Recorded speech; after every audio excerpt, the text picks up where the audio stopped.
खेड मटण market जवळ जगबुडीचे पाणी आता शहरात शिरल्याचं समजतंय।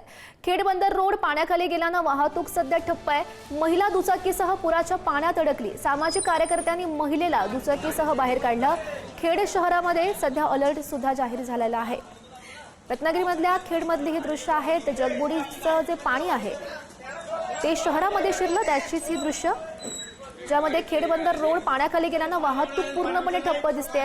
यामध्ये महिला दुचाकीसह पुराच्या पाण्यामध्ये अडकलेली होती, मात्र काही सामाजिक कार्यकर्त्यांनी या महिलेला दुचाकीसह बाहेर काढलं।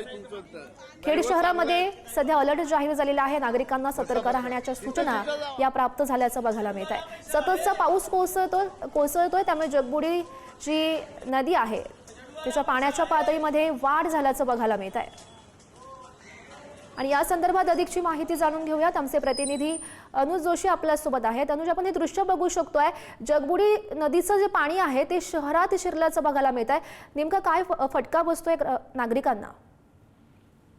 गेल्या 24 तासांपासून मुसळधार पाऊस खेड परिसरामध्ये सुरू आहे। जगबुडी नदी आता धोक्याच्या पातळीच्या जवळ वाहते।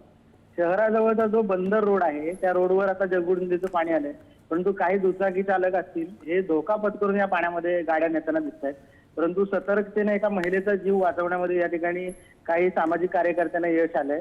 दुचाकीसह तिला बाहेर काढण्यात आलंय, परंतु सातत्याने प्रशासन आवाहन करतंय की नदीच्या किनाऱ्यावरील जिथे नदीचं पुराचं पाणी आलेलं आहे त्या ठिकाणी वाहनं नेऊ नका, अशा प्रकारचं आवाहन देखील प्रशासन करताना दिसतंय। तालुक्यात संततधार पावसाची सुरू आहे, त्यामुळे पूर परिस्थिती आणखी उद्भवण्याची भीती व्यक्त करण्यात येते।